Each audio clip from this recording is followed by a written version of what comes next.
Muy buenas noches, estimados maestrantes, público presente. Les damos la cordial bienvenida a este segundo día de ponencia con su tema Prevención y control del delito en la administración pública. El ponente es nuestro querido y distinguido abogado Larry López Aguilar, con su perfil académico doctor en jurisprudencia. Le damos la cordial bienvenida al doctor Larry López. Muy buenas noches, doctor. Bienvenido. Le damos paso para que aperture su ponencia.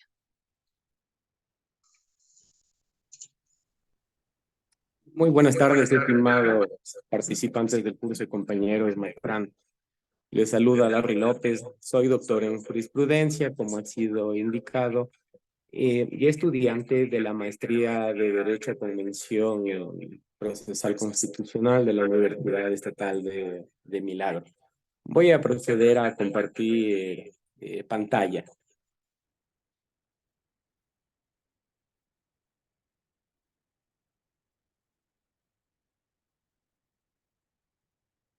Como ha sido indicado, el tema es la prevención y control del delito en la administración pública. Muy bien. Iniciamos el curso indicando qué es la administración pública. Al respecto, de acuerdo a lo dispuesto en la Constitución de la República, consta en el artículo 227 lo siguiente: la administración pública constituye un servicio a la comunidad, a la colectividad, que se rige por los principios de eficacia, eficiencia, calidad, jerarquía, desconcentración, descentralización, coordinación, participación, planificación, transparencia y evaluación. Etimológicamente, la palabra administración se forma del prefijo ad, que significa hacia, y de ministratio. Esta última palabra viene a su vez de minister, vocablo compuesto de minus, comparativo de inferioridad, y del sufijo ter, que sirve como término de comparación, minister, por lo que significa subordinación u obediencia. Es decir, que la palabra administración significa el que realiza una función bajo el mando de otro o el que presta un servicio a otro. Entonces, una vez conocida su etimología, podemos decir que la administración pública es el sistema administrativo de un Estado que existe principalmente para dos cosas: para prestar servicios públicos a la comunidad a quien se debe y ejercer controles públicos a las personas y la propiedad dentro de su dominio. Para el autor, el doctor Carlos Rodríguez Peña Herrera, en su obra Administración Pública Ecuatoriana, el breve recuento histórico y algunas ideas para planificar su cambio sobre la administración pública, manifiesta que la administración pública está compuesta por un conjunto de elementos tales como demandas sociales, recursos humanos, económicos, materiales, tecnológicos, entre otros, que constituyen la fuerza de arranque del sistema, y de otros, tales como sistemas, métodos, normas, estructuras, etcétera, que transforman los elementos de entrada en resultados observables, es decir, la producción de bienes, la prestación de servicios, la expedición de regulaciones. Unos y otros en acción dinámica e incesante con un amplio y complejo mundo interior y exterior, participando de una difusa red de interrelaciones en la cual destaca la sociedad como una globalidad. Dentro de ella, la economía, la legislación, la política, la tecnología, la ciencia, la competencia, etc. De lo expuesto podemos apreciar que uno de los elementos quienes integran la administración pública son las y los servidores públicos, quienes, de acuerdo a lo previsto en el artículo 229 de la Constitución de la República, son definidos de la siguiente manera. Serán servidoras y servidores públicos todas las personas que en cualquier forma o a cualquier título trabajen, presten servicios o ejerzan un cargo, función o dignidad dentro del sector público. Entrando en materia del curso, me permito indicar que respecto a las responsabilidades previstas en la Constitución, en el artículo 233, consta que ninguna persona, ninguna servidora ni servidor público estará exento de responsabilidades por los actos realizados en el ejercicio de sus funciones o por omisiones, y serán responsable administrativa, civil y penalmente por el manejo y administración de fondos, bienes o recursos públicos. Las servidoras o servidores públicos y los delegados o representantes a los cuerpos colegiados, a las instituciones del Estado, estarán sujetos a las sanciones establecidas por delitos de peculado, cohecho, confusión y enriquecimiento ilícito. La acción para perseguirlo y las penas correspondientes serán imprescriptibles y en estos casos los juicios se iniciarán y continuarán incluso en ausencia de las personas acusadas. Estas normas también se aplicarán a quienes participen en estos delitos, aun cuando no tengan las calidades antes señaladas. Las personas contra quienes exista sentencia condenatoria ejecutoriada por los delitos de peculado, enriquecimiento ilícito, concusión, cohecho, tráfico de influencia, ofertas de realizar tráficos de influencia y testaferrismo, así como lavado de activos, asociación ilícita y delincuencia organizada relacionados con actos de corrupción, estarán impedidos de ser candidatos a cargos de elección popular para contratar con el Estado, para desempeñar empleos o cargos públicos y perderán sus derechos de participación establecidos en la presente Constitución.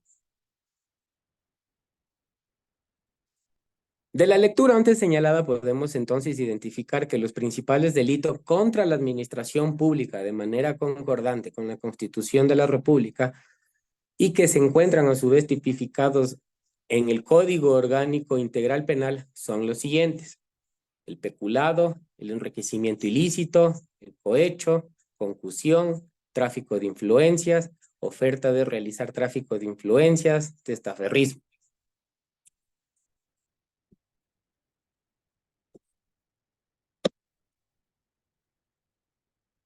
A continuación, brevemente describiré el significado de cada uno de los delitos y su tipificación. En este sentido, iniciamos con el peculado. Según el artículo 278 del Código Orgánico Integral Penal, dispone que las o los servidores públicos, las personas que actúen en virtud de una potestad estatal en alguna de las instituciones del Estado o los proveedores del Estado, que en beneficio propio de terceros abusen, se apropien, distraigan o dispongan arbitrariamente de bienes muebles o inmuebles, dineros públicos, efectos que los representen, piezas, títulos o documentos que estén en su poder por razón de su cargo, serán sancionados con pena privativa de libertad de 10 a 13 años.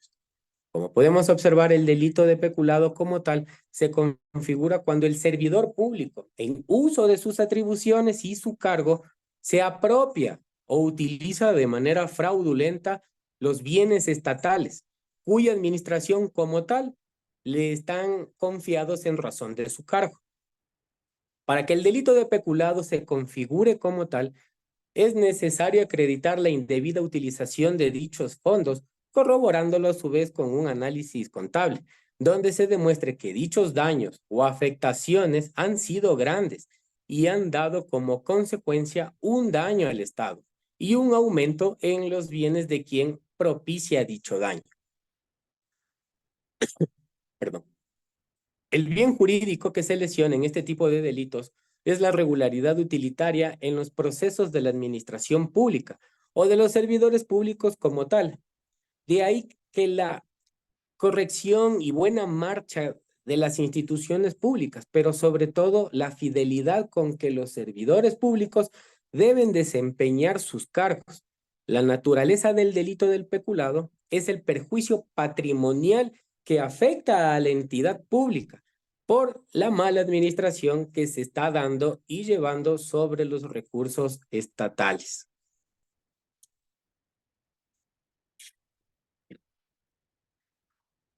De aquí tenemos que el hecho de que se afecte el patrimonio del Estado no es el principal problema de este delito, sino la confianza que se da a los servidores públicos, confianza que no es aprovechada y que a su vez es mal utilizada por parte de ellos, toda vez que la potestad que le damos a los servidores para que manejen los recursos del Estado y estos actúen con deshonestidad.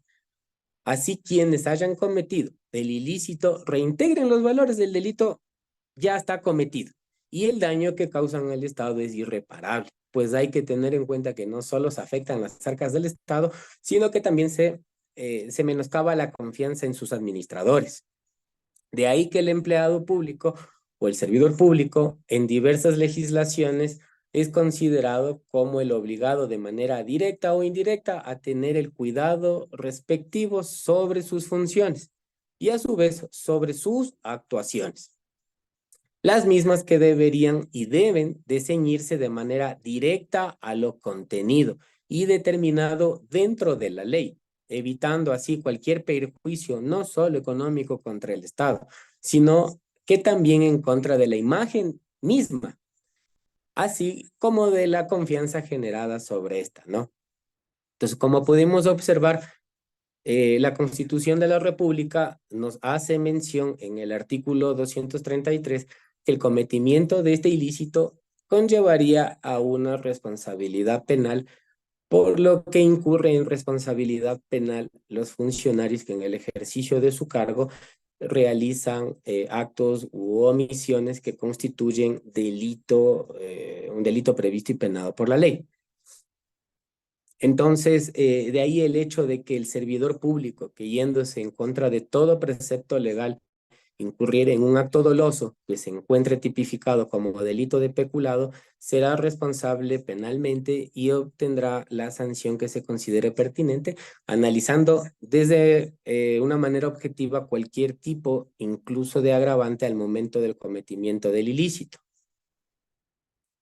Bien, como hemos dicho, entonces el peculado es un delito de peligro, por cuanto la acción de la gente conlleva a un juicio de probidad que le permite valorar el resultado con la situación concreta en la que se encuentra. Queremos decir con esto que el sujeto, al transgredir el deber de probidad y de lealtad depositado sobre él por el Estado, al incumplimiento origina un estado concreto de peligro que generalmente le causa lesión, le causa daño y al interés protegido por la norma. Toda vez que el delito de peculado constituye el abuso, la sustracción o apropiación de los fondos públicos por parte de quien está encargado de su custodia, es imperioso señalar que las características que debe reunir este delito son las siguientes. 1, que tenga calidad de servidor público o encargado de un servicio público como sujeto activo. 2, que la acción dañosa debe darse en contra de una entidad u organismo del sector público como sujeto pasivo. Que el objeto material del peculado debe estar constituido por dinero o bienes cuantificables en un valor económico, y que los bienes materiales deben hallarse en poder o en custodia del sujeto activo en razón de su cargo. Y 5, el abuso o disposición arbitraria de dichos bienes reportan al sujeto activo o a terceros un beneficio económico. El siguiente delito es el enriquecimiento ilícito. De acuerdo al artículo 279 del Código Orgánico Integral Penal, consta que las o los servidores públicos y las personas que actúen en virtud de una potestad estatal en alguna de las instituciones del Estado determinadas en la Constitución de la República, que hayan obtenido para sí o para terceros un incremento patrimonial injustificado a su nombre o mediante persona interpuesta, producto de su cargo o función, superior a 400 salarios básicos unificados del trabajador en general, serán sancionados con pena privativa de libertad de 7 a 10 años. Se entenderá que hubo enriquecimiento ilícito no solo cuando el patrimonio se ha incrementado con dinero, cosas o bienes, sino también cuando se ha cancelado deudas o extinguido obligaciones.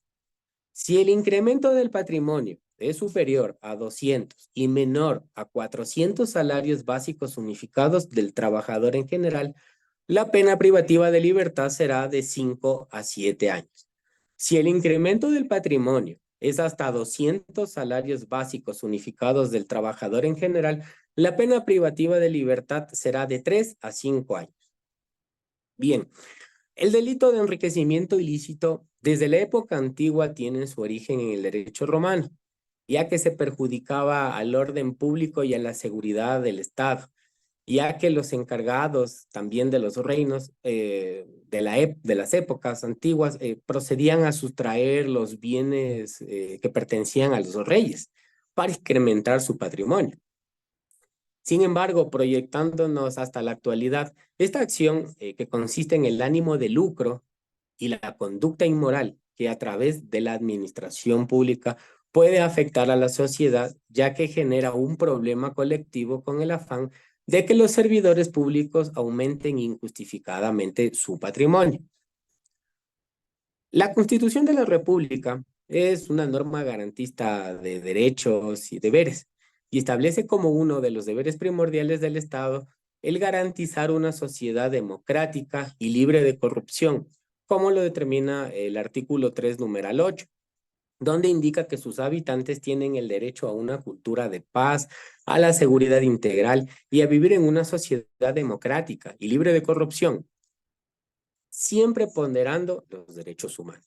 Entonces el Estado, como ente garantista de derechos, tiene el deber de protegerlos a través del cumplimiento de las normas jurídicas que se ejercen dentro de la administración pública en beneficio de la sociedad para evitar ciertos actos de corrupción.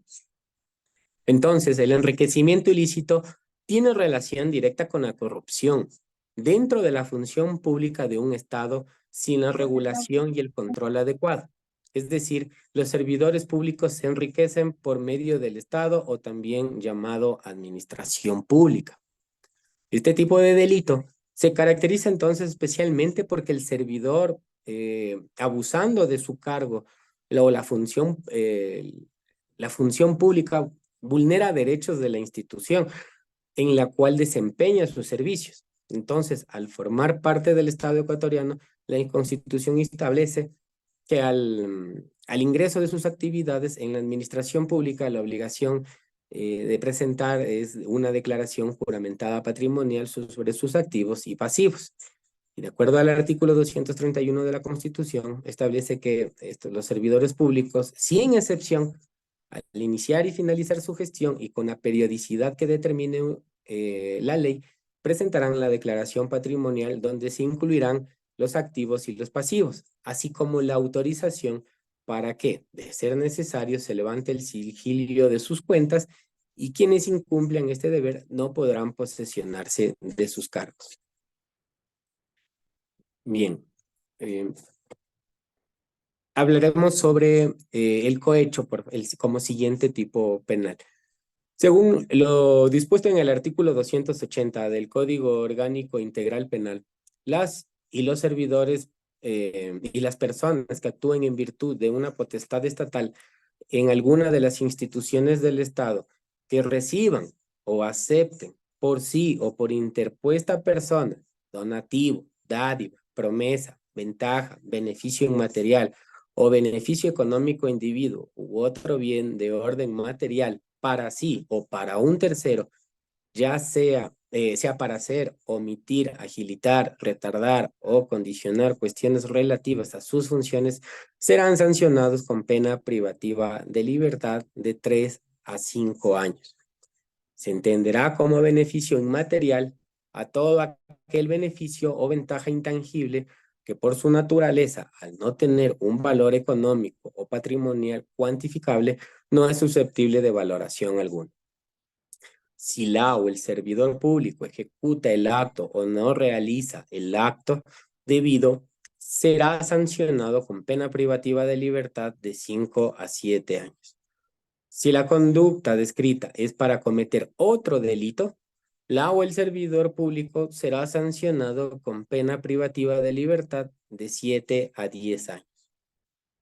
La persona que bajo cualquier modalidad ofrezca, dé o prometa a una o un servidor público donativos, dádivas, presentes, promesas, derechos, cuotas, contribuciones, rentas, intereses, ventajas, sueldos, gratificaciones, beneficios inmateriales o beneficios económicos indebidos u otro bien de orden material para hacer, omitir, agilitar, retardar o condicionar cuestiones relativas a sus funciones o para cometer un delito, será sancionado con las mismas penas señaladas para los servidores públicos.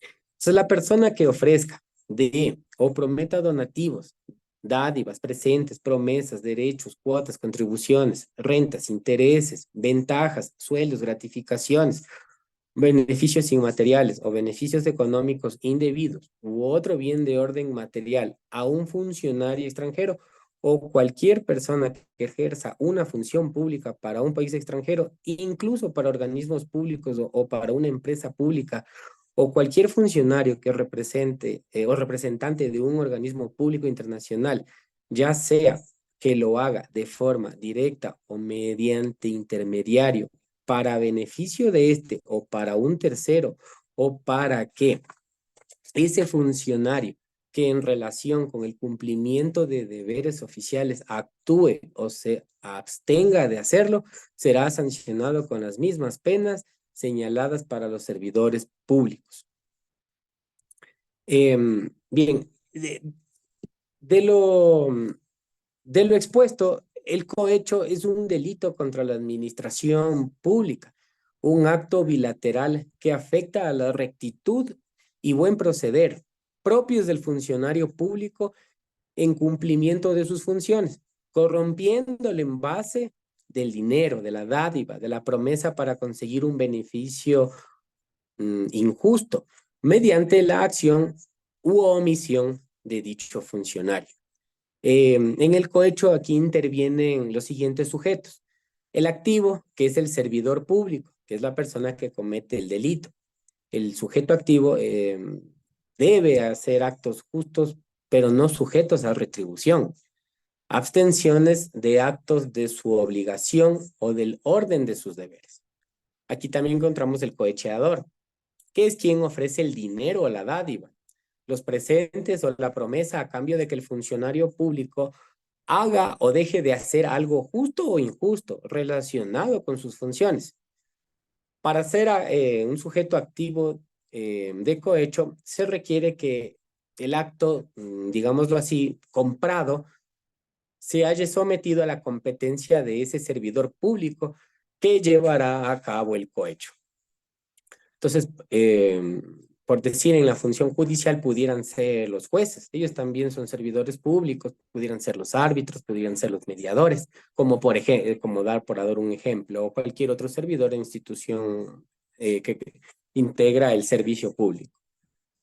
El otro es el sujeto pasivo.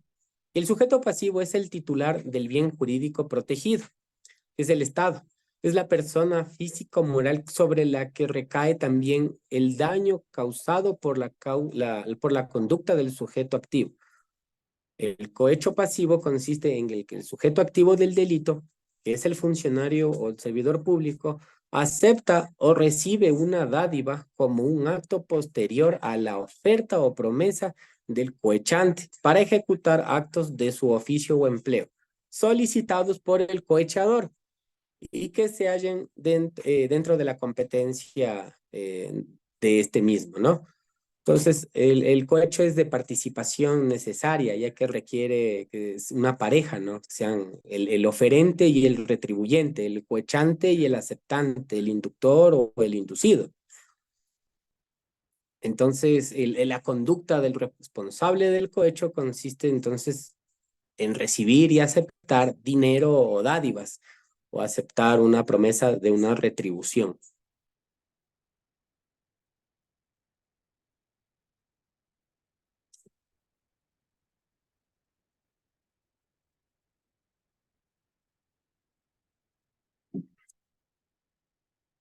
Bien, el siguiente delito es la concusión.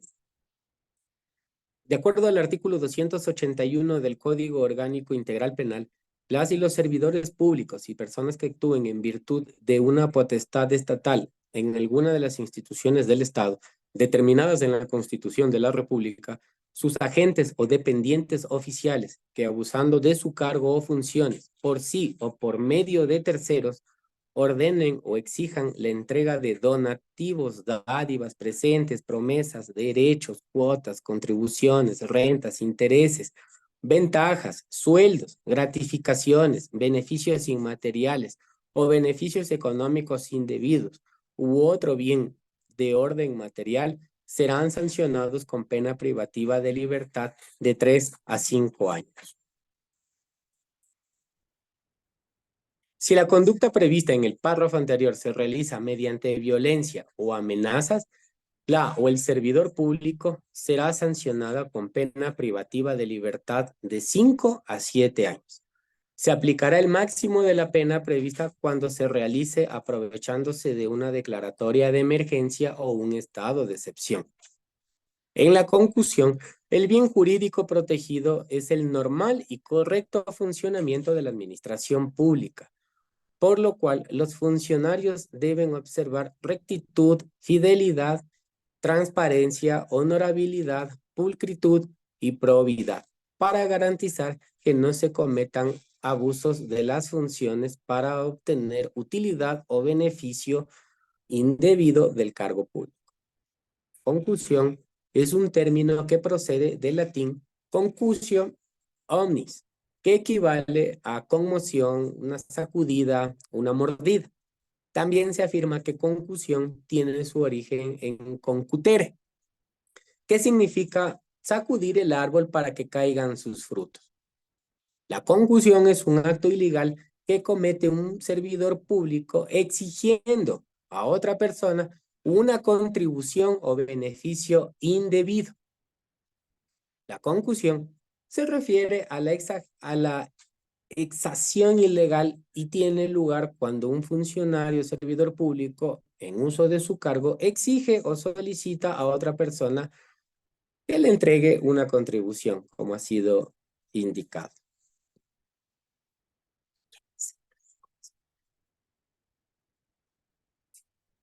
Bien, sobre el tráfico de influencias como siguiente delito.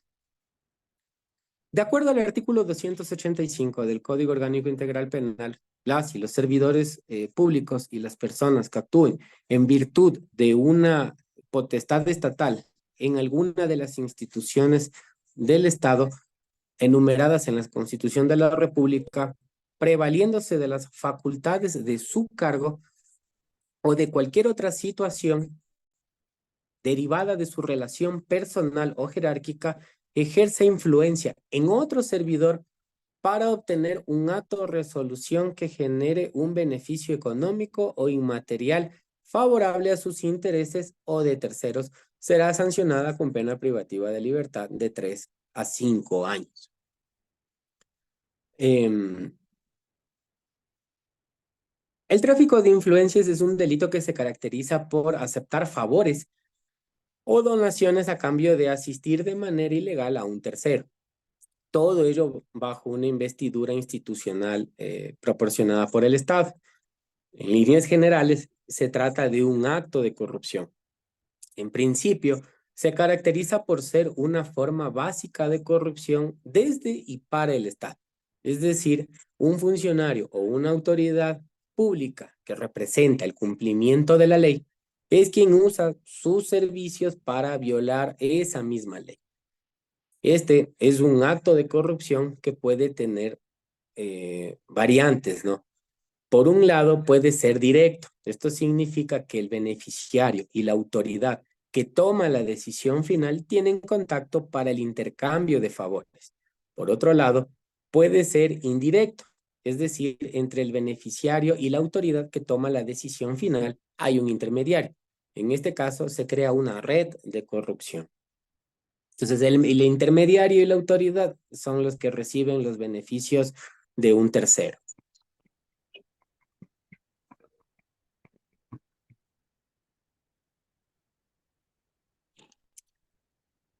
El siguiente delito es la oferta de realizar tráfico de influencias.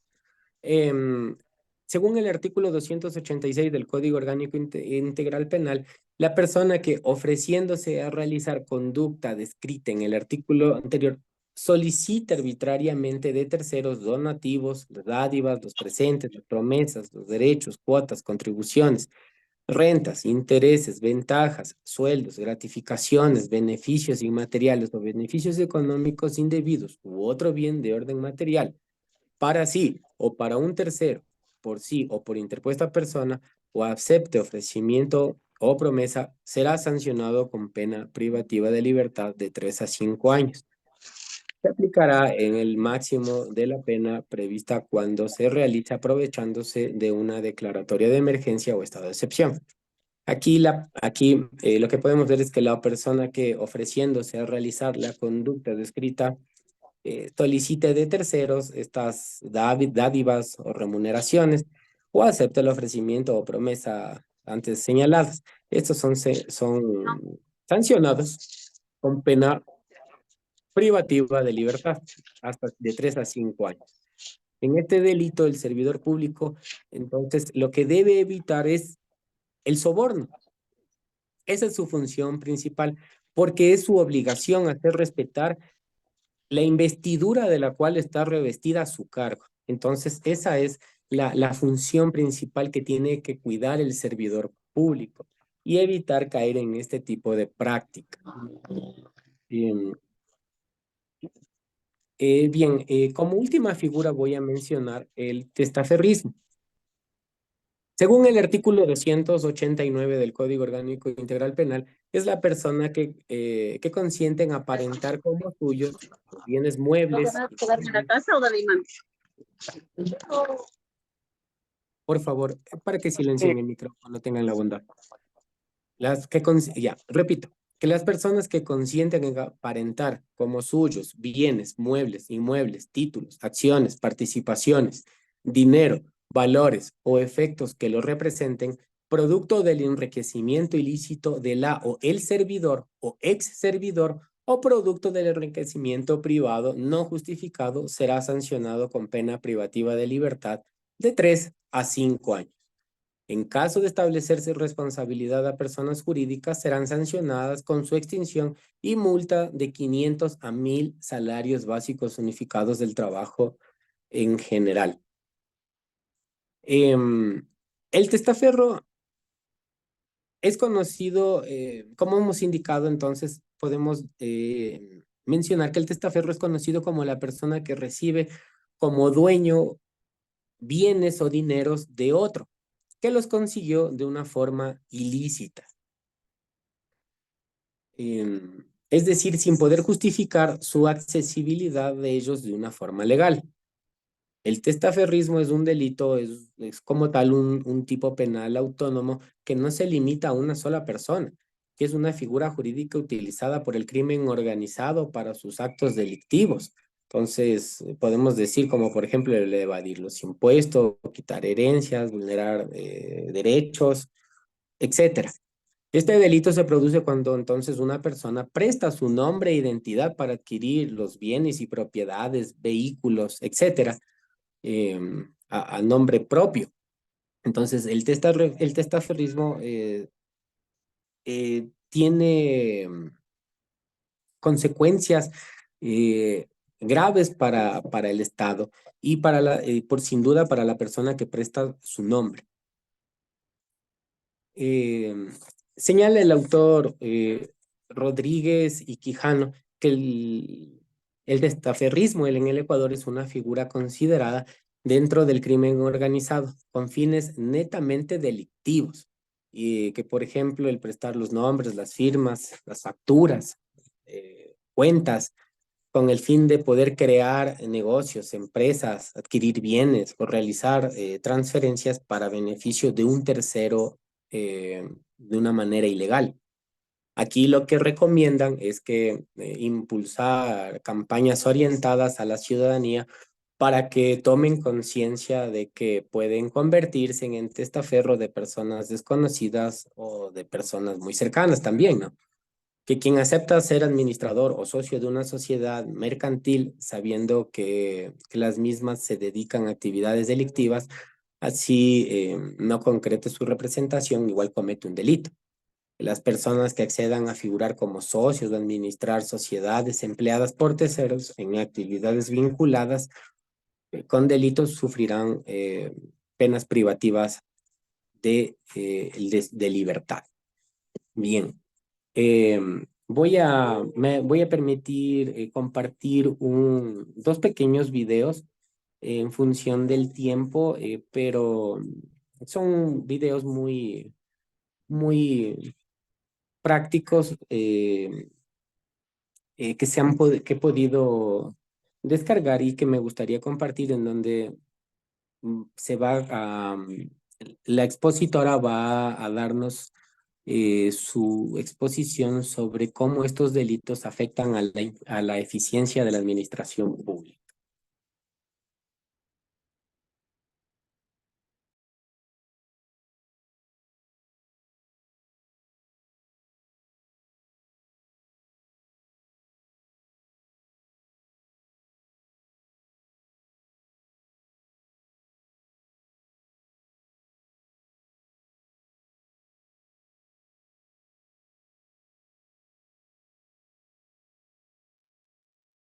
Doctor, si nos agradecería que eleve un poco más el volumen.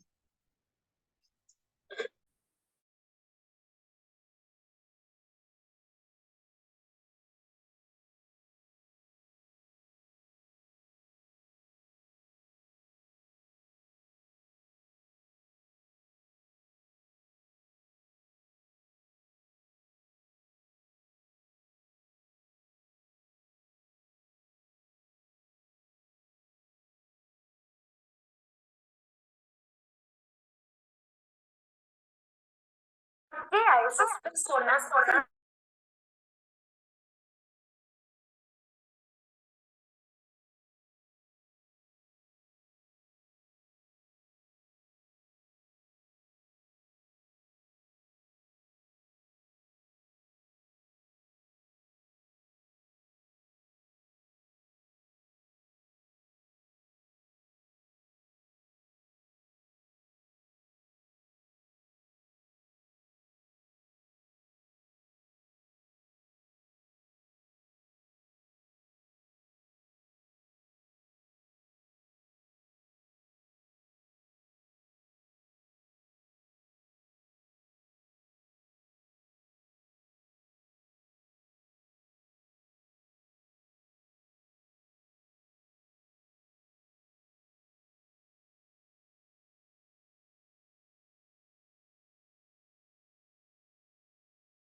Doctor Larry, ayúdenos por favor con el volumen. No se escucha. hay que aclarar Ok. que esta violación de derechos Tengo la del inicio, mi estimado doctor, para que todo el mundo pueda apreciar el video.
Doctor, ayúdenos quitando el silencio, por favor, para que puedan proceder a escuchar lo del video, doctor Larry. Tenga la bondad. No se escucha, doctor. Persona investida de autoridad.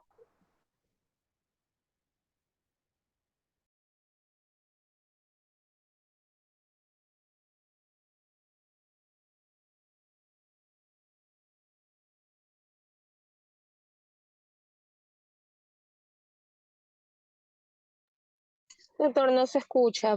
Ayúdenos sacando el mute que tiene usted para que pueda reproducir de nuevo el video.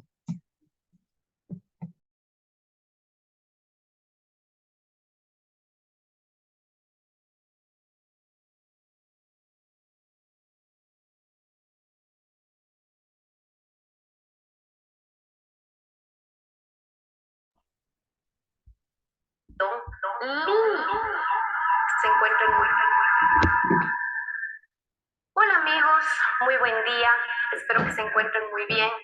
Vamos a arrancar con una temática bastante interesante y más que todo porque la vivimos el día a día, que se relaciona en el ámbito del derecho como los delitos contra la eficiencia de la administración pública. Es decir, delitos que no le permiten al Estado funcionar de manera adecuada. Para esto, esta primera sesión se va a centrar en lo que llamamos como tratamiento jurídico de la corrupción. ¿Y esto por qué? Tiene una razón de ser. Porque si no logramos comprender cuándo estamos ante una conducta corrupta, poco podremos realmente concluir o justificar por qué a esas personas se les tendría que poner una pena. Bien, vamos a arrancar. La corrupción, para ser contextualizada de manera bastante general, tiene dos elementos. El primer elemento es la existencia de un sistema normativo, es decir, debe estar vigente un conjunto de reglas o normas de conducta.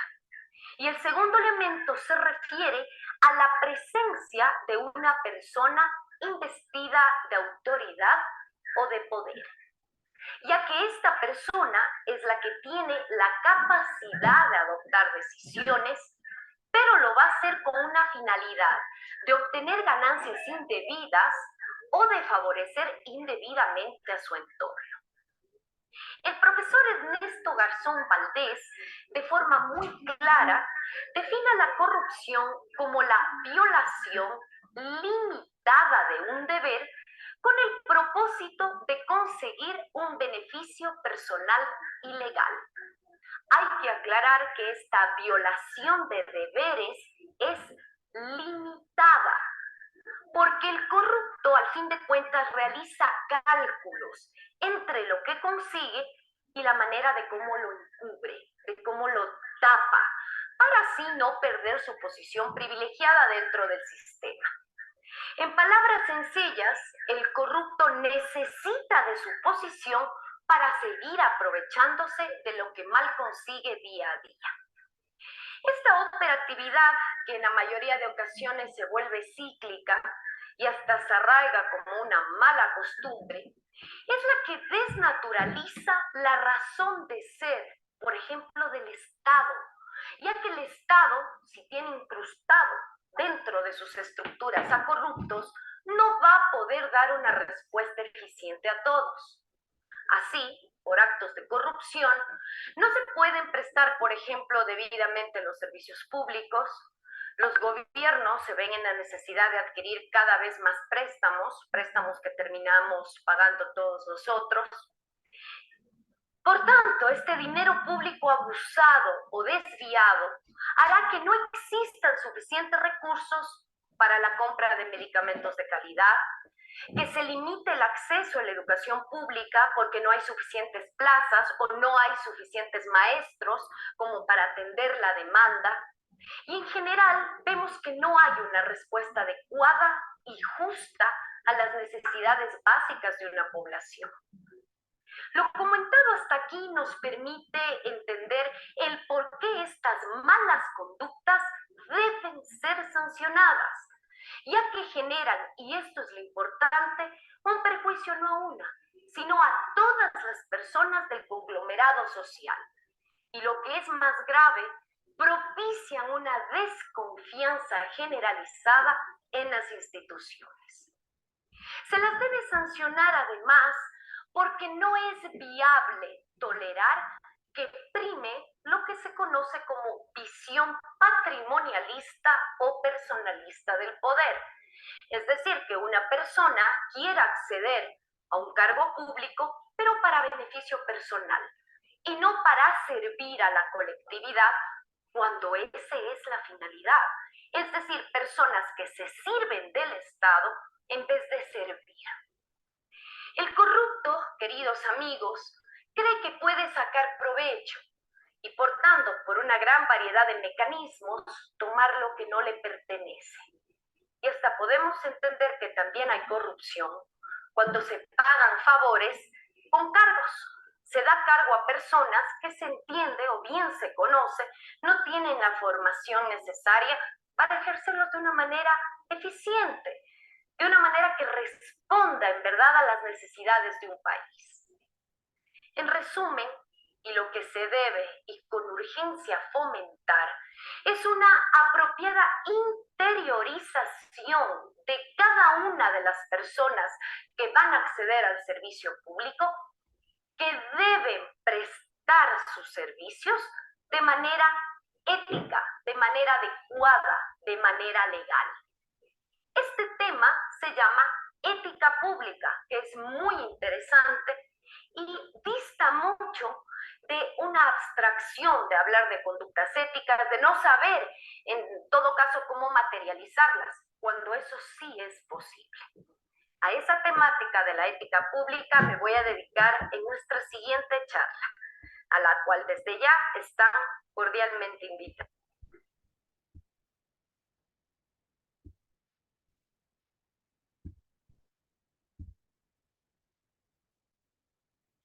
Hola queridos amigos, ¿cómo están?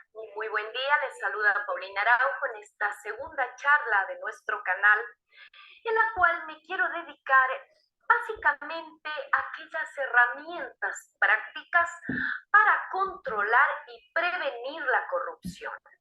Si es que usted quiere saber qué es la corrupción y cómo opera, le remito a nuestra primera charla que consta también en nuestro espacio para que usted logre entender mejor cómo afrontar este fenómeno que poco a poco está minando la confianza social y ante todo nos orilla a una forma de operar del Estado ineficiente.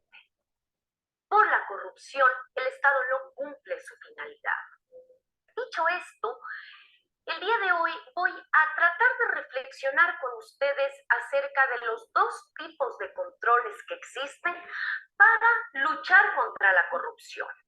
El primer tipo de control se denomina externo y tiene que ver con la creación de reglas o normas de conducta que se espera sean obedecidas por las personas, ya que si no lo hacen, también dentro de los controles externos, se espera que existan herramientas sancionatorias para aplicarles un correctivo a aquellas personas que no están acatando la normal interacción que se espera con su rol. Dentro de estas herramientas de sanción, las más graves van a ser aquellas que se conocen como delitos. Y son las descripciones de conductas que ingresan en los códigos penales y que a fin de cuentas pueden orillar a que una persona vaya a la cárcel frente a su conducta no debida, a esa conducta que se va a llamar ilícita. Ahora bien, por otro lado, tenemos los llamados controles internos, que lamentablemente no tienen en los estados un mayor desarrollo y básicamente parten de la capacidad de los funcionarios de reflexionar y asimilar qué es lo que se espera de ellos, es decir, cómo cumplir sus funciones. Para mí estos controles internos son los que mayor peso tienen, ya que junto a la reflexión y asimilación de portarse bien, es la única manera de llevar a la acción buenas conductas. Lo que se busca, por ejemplo, es que quien tiene poder de decisión o actuación sepa solventar de forma equitativa, de forma justa, los dilemas que se le pueden presentar. En suma, pueda diferenciar lo correcto de lo incorrecto y así inhibirse de una mala acción. Lo que pretendemos es tener funcionarios o servidores que sean capaces de aceptar las normas, pero porque están convencidos de ellas. Por ende, van a aceptar voluntariamente las implicaciones éticas y de transparencia de su trabajo. Aquí entra lo que se conoce como ética pública, que no es más que el compromiso que tiene cada individuo que se da a sí mismo de asumir y de cumplir con conductas que van a garantizar un trabajo a una sociedad más justa. Esta ética pública, por ejemplo, la encontramos en un nivel muy bajo cuando usted está ante funcionarios que con tal de mantener su cargo o su puesto están dispuestos a cumplir órdenes que sabe que riñen con todo un orden coherente de justicia.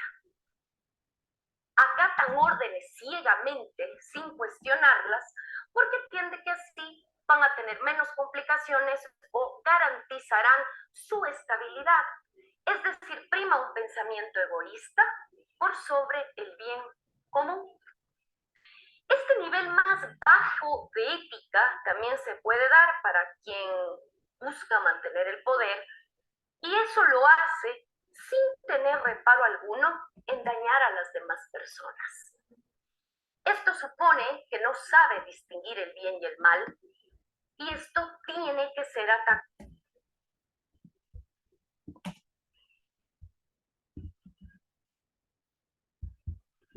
Hola queridos amigos, ¿cómo están? Muy buen día. Ciertos formatos ya no cumplen con su finalidad y obviamente se resisten a influencias externas que pueden derivar en conductas inapropiadas. Como ustedes ven, el día a día de todos los funcionarios los van a enfrentar a conflictos de intereses. ¿Qué es lo que se busca? Que sepan hacer primar la vocación de servicio.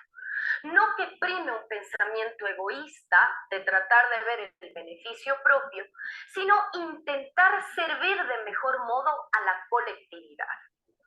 Como arranqué en esta charla del día de hoy, solo las conductas corruptas más graves son aquellas que van a contar con instrumentos de control externo a través de delitos contra la eficiencia de la administración pública. Pero esto no quiere decir que también en el día a día hay conductas corruptas que tienen que ser erradicadas. ¿Y esto por qué? Porque parten de un abuso que está haciendo el funcionario de su posición. Un ejemplo claro es cuando usted tiene personas que obviamente no quieren atender a los usuarios, prefieren limitarse a registrar su asistencia y no cumplir con las tareas que tienen asignadas. Eso también supone que el privilegio que tiene de servir para el país está siendo utilizado para él de una manera no debida. Grave será cuando este mero cumplimiento o simple y llanamente formar esquemas que generen estadística y no brindar un servicio de calidad y eficiente, luego tenga conexión con pedir dinero, con llegar a contrataciones que le van a hacer mal al país. Esto sí es lo verdaderamente grave. Y cuando se lo hace con conciencia y voluntad de daño a la administración pública, arribaremos a los delitos en sí mismos. Conductas graves a las cuales me voy a dedicar en nuestra tercera charla, que espero que me sigan. ¿Y para qué? Para lograr diferenciarlas, lograr ver qué es un peculado, cuándo hay confusión, cuándo hay cohecho y cómo deberían reaccionar nuestras autoridades. Gracias por acompañarme el día de hoy.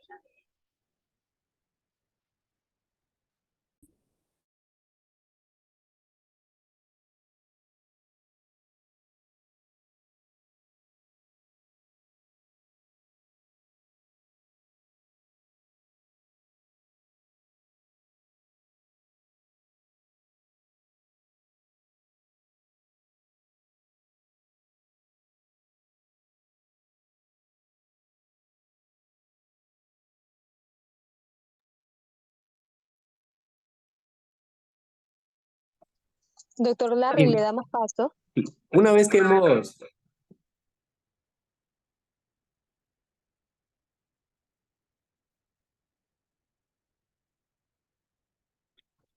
que hemos podido identificar los delitos contra la administración pública y cómo afectan estos delitos, debemos abordar ahora a la instancia que efectúa la prevención y control a las actuaciones de las instituciones del Estado y sus servidores.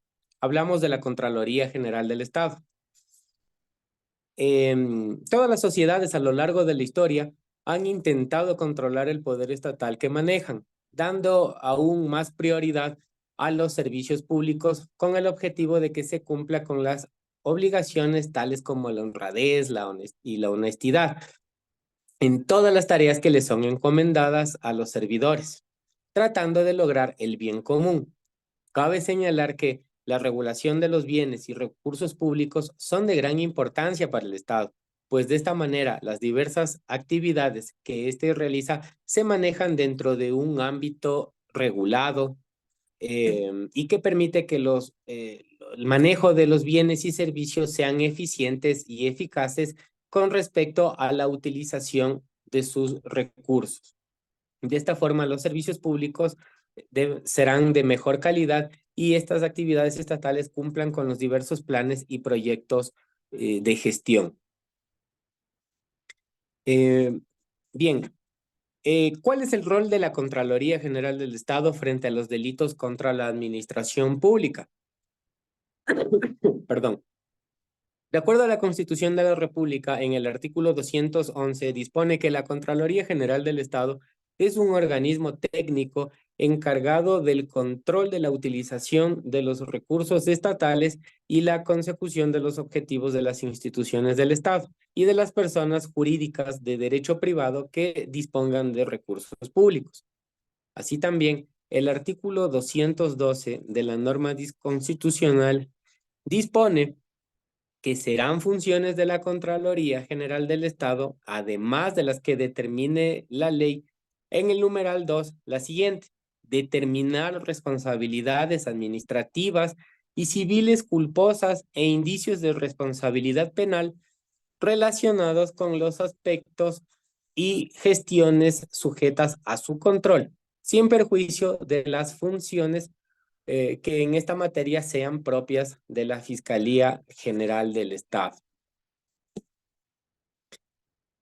La Contraloría General del Estado es una entidad de control, la cual como tal realiza auditorías, teniendo que si en la investigación de una manera objetiva y eficiente que realizan los auditores, estos tienen a bien encontrar los respectivos indicios de responsabilidad penal en cuanto a lo que respecta a delitos contra la administración pública, estos estarán en la obligación de dar y hacer conocer a través de un informe al Contralor General o sus delegados, quienes de que existen dichos indicios, aportando las pruebas encontradas en la investigación a fin de que se apruebe dicho informe.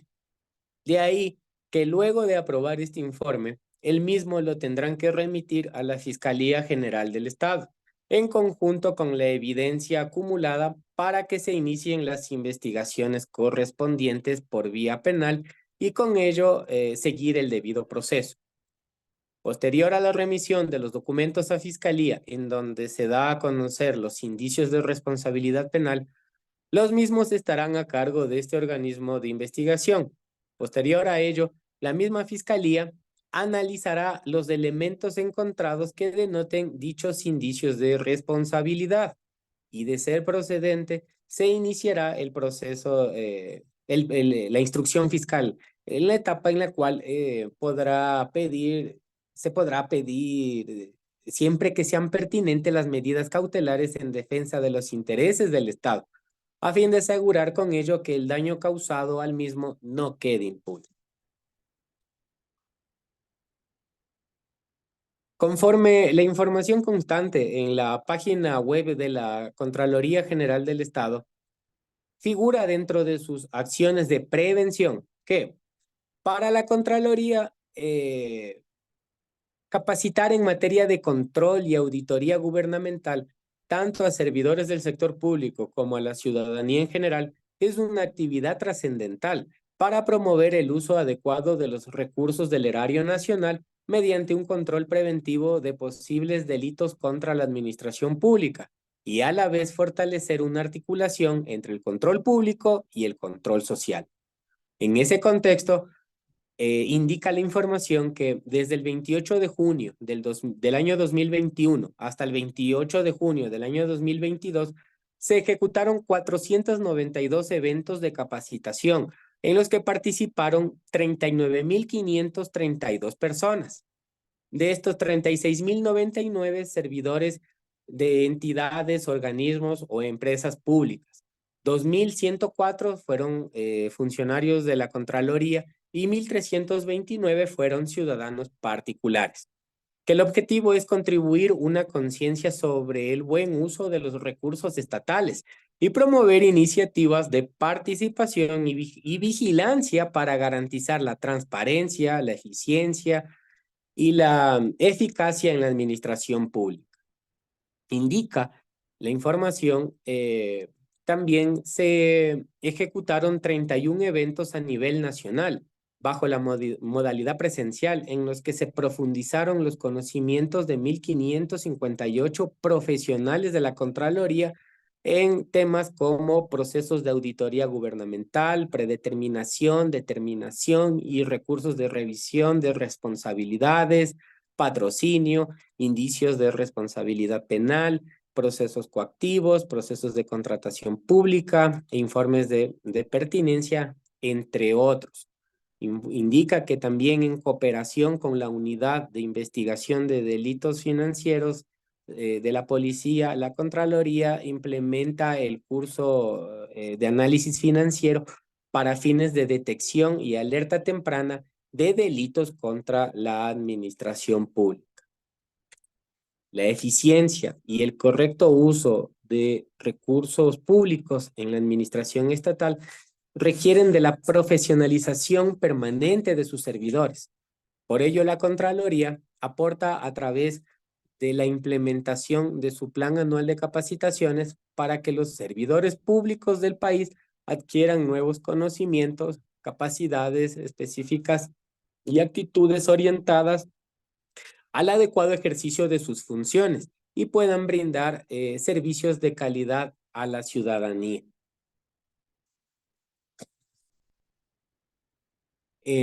Refiriéndome al control que ejerce este organismo y cómo se desarrolla este proceso, debo indicar que conforme a lo dispuesto en el artículo 211 de la Constitución de la República, corresponde a la Contraloría General del Estado precautelar por el buen uso de los recursos públicos en calidad de organismo técnico de control.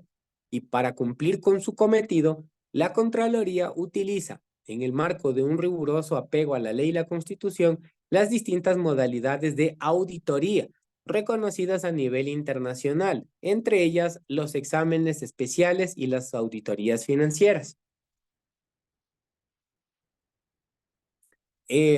Conforme al artículo 4 de la Ley Orgánica de la Contraloría General del Estado, están sometidos al control de la Contraloría General las personas jurídicas y entidades de derecho privado, exclusivamente sobre los bienes, rentas y otras subvenciones de carácter público pongan, cualquiera sea su monto, de conformidad con lo dispuesto en el inciso segundo del artículo 211 de la Constitución de la República. Se evitarán la superposición de funciones con otros organismos de control, sin perjuicio de estar obligado de actuar en el marco de sus competencias constitucionales y legales, de manera coordinada, conjunta y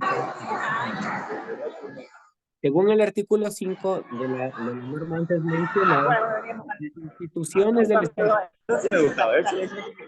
Compañero, por favor, para que apaguen el micrófono. El micrófono, Alexandra Villegas, tenga la amabilidad. Respetemos al ponente. El artículo 5, como les indicaba, de la ley de la Contraloría General del Estado, indica que las instituciones del Estado, sus dignatarios, autoridades, funcionarios y demás servidores actuarán dentro del sistema de control, fiscalización y auditoría del Estado, cuya aplicación propenderá a que, uno, los dignatarios, autoridades, funcionarios y servidores públicos, sin excepción, se responsabilicen y rindan cuenta pública sobre el ejercicio de sus atribuciones, la utilización de los recursos públicos puestos a su disposición, así como de los resultados obtenidos de su empleo. Y dos, las atribuciones y objetivos de las instituciones del Estado y los respectivos deberes y obligaciones de sus servidores sean cumplidos a cabalidad. Resultado de las acciones de control, la entidad fiscalizadora tiene la atribución para determinar responsabilidades administrativas y civiles culposas o indicios de responsabilidad penal, conforme lo dispone el artículo 39 de la Ley Orgánica de la Contraloría General del Estado. Los procesos que implementan obedecen a un flujo de auditoría que se asienta en normativa que la entidad actualiza y emite de acuerdo a su función.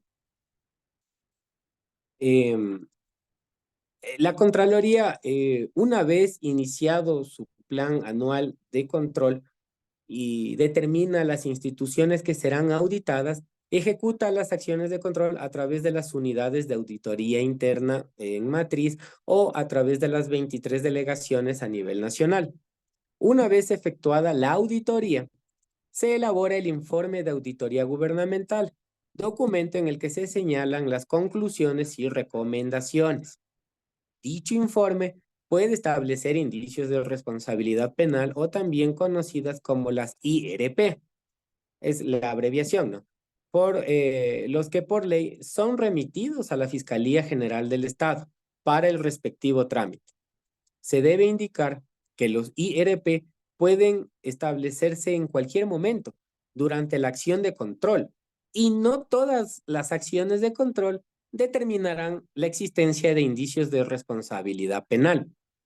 Cuando el informe es aprobado por las máximas autoridades, como el contralor o el subcontralor o los directores regionales, el proceso pasa a la dirección de predeterminación de responsabilidades, donde se analizan y elaboran los oficios individuales, con los que se comunica a las personas que pueden estar implicadas en casos que generen acciones administrativas y civiles culposas. Los implicados pueden solicitar recursos de revisión para presentar sus pruebas de descargo y responder así a la Contraloría. Si es por alguna responsabilidad administrativa, tienen 30 días. Si es por una responsabilidad civil, tienen 60. Si deben responder por órdenes de reintegro, pueden hacerlo en un plazo de 90 días. Después de analizar esta información que el auditado aporta en su descargo, se emite una resolución que confirma o desvanece una responsabilidad. En este punto, el administrado puede solicitar a la Contraloría otro recurso de revisión, instancia en la que se aportará nuevos documentos y nuevas pruebas para que sean analizadas de forma técnica y jurídica. Y de ser procedente, se confirmará al auditado si se le concede o se le niega el recurso de revisión, en cuyo caso se emite un informe confirmando o desvaneciendo totalmente o en parte la responsabilidad por la que fue auditado. Si la causa está confirmada, se ejecuta la determinación de responsabilidades, momento en que los implicados reciben las glosas y órdenes de reintegro, las multas o destituciones. La Contraloría General del Estado tiene la facultad de recuperar estos valores a través de títulos de crédito en los casos, en las entidades donde se han realizado las auditorías, le permitan la acción coactiva. En caso que la entidad donde se ha llevado el proceso no admite una acción coactiva, la Contraloría emite el título de crédito a su propio nombre para recaudar el valor correspondiente. Conforme el artículo 69 de la Ley Orgánica de la Contraloría, indica que podrán impugnarse ante los tribunales distritales de lo contencioso las resoluciones de la Contraloría General del Estado que impliquen el establecimiento de responsabilidades administrativas y civiles culposas conforme en lo dispuesto en los artículos 45 y 52 de esta ley, que no podrán en consecuencia impugnarse los informes de auditoría de los de exámenes especiales, los que consistan en dictámenes o informes que le corresponden emitir de acuerdo con la ley, ni las actuaciones que establecieran indicios de responsabilidad penal. Y conforme al artículo 70, en los casos en que las decisiones de la Contraloría fueran susceptibles de impugnación ante los tribunales de lo contencioso administrativo, la respectiva demanda se presentará a partir del día siguiente al de la notificación de la decisión que se impugna. Entonces, posteriormente, la persona sobre la cual se ha determinado una responsabilidad podrá a su vez presentar sus acciones en la Corte Nacional o puede incluso llegar hasta la Corte Constitucional.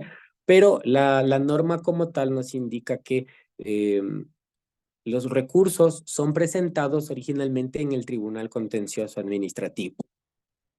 Finalmente, como conclusión, podemos decir que la corrupción es un mal que afecta de manera directa a la sociedad, puesto que las actuaciones contrarias a la ley, aprovechándose de su puesto, sus facultades, sus atribuciones, van en contra de la moral y las buenas costumbres, haciendo con ello que el mal causado no solo sea en términos económicos, sino también en términos sociales, toda vez que la ciudadanía deja de creer en sus servidores públicos. Muchas gracias, estimados participantes del curso, compañeros maestrando. Normita, por favor, le cedo la palabra. Muchas gracias, doctor, por su excelente ponencia, agradeciendo al público presente también y a los maestrantes. Se les puso el link de acceso para la respectiva encuesta en el chat de Zoom, para que todos puedan proceder a realizar la encuesta al público presente y a su vez, dentro de la misma semana que viene, le estaremos emitiendo un certificado al respectivo correo electrónico que ustedes ingresaron cuando llenaron sus datos en el link de registro de asistencia. No sin antes darle las gracias por la cordial atención a todo el público presente y a nuestros queridos maestrantes y a usted, mi estimado doctor Larry, por su excelente ponencia. Si alguien tiene alguna pregunta, lo puede hacer levantando la mano. ¿Ustedes me indican, por favor? La energía producida por turbinas de diésel o fueron, en lo que va del año ha aportado casi Doctora Milena, le damos el paso. Gracias, doctora. Buenas noches y lo mismo a los alumnos y participantes que se encuentran dentro de esta exposición, lo mismo al doctor Larry por su participación y también a la doctora Alicia que nos compartió también sus conocimientos el día de ayer. Felicitarlos por el compromiso, por el respaldo tan grande dentro de este proceso que tenemos claro nosotros, o para nosotros qué significa, ¿no? Reitero mi agradecimiento para los alumnos y asimismo que no nos olvidemos de la fotografía que tiene que tomarse como respaldo, que lamentablemente no pudimos sacar el día de ayer. Eso era, Normita, gracias. Muchas gracias, doctora. Le damos paso, por favor, a la otra persona, con gusto. El que levantó la mano, Paul Moreta. ¿Puede proceder, por favor? ¿Cómo están? Muy buenas noches con todos. No, nada más más que pregunta es agradecerle por compartir sus conocimientos con nosotros. Dada a su experiencia, sus conocimientos, les quedo muy agradecido, doctor Larry López. Le agradezco por su participación. Y más que todo, sí me quedó una duda al respecto. Quería hacer la siguiente consulta. ¿Existen delitos vinculados a la contratación pública, de acuerdo con lo que usted manifestó? Gracias por la pregunta. Bien, los delitos que mencioné son los que se encuentran, como le indicaba, normado en la Constitución de la República y los tipificados en el Código Orgánico Integral Penal. Pero sí existen tipos penales que podemos, o figuras que podemos identificar dentro de la contratación pública, como por ejemplo la extorsión, el ataque a la a los sistemas informáticos, la falsificación de firmas, considerando que contratación pública se hace utiliza firmas electrónicas, sí, medios de firmas electrónicas. La falsificación, de ahí se puede derivar también la falsificación o la de documentos como tal. Pueden haber destrucción de registros, puede haber asociación ilícita. Eso podemos identificar y claro, estas figuras sí están contempladas dentro del Código Orgánico Integral Penal y se pueden considerar que están asociadas a la contratación pública que se da en las instituciones del Estado. Muy amable, gracias, doctor. Gracias, estimado Paul. ¿Alguna otra pregunta? Si no, para dar culminación a la ponencia del doctor. ¿No más preguntas? Listo. Recordando, por favor, que está en el chat de Zoom el link de la encuesta respectiva para que puedan proceder a otorgársele el certificado respectivo. Quedamos muy agradecidos a los compañeros maestrantes, al público presente y al caballero Larry López por su excelente ponencia, muy gentil. Muy pronto hemos tener también otro tipo de capacitaciones y demás proyectos y les estaremos informando a los correos electrónicos que ustedes indicaron en el registro de asistencia, mi estimado público presente. Muchísimas gracias y que tengan una excelente noche. Muchas gracias a todos. Disculpen las fallas técnicas.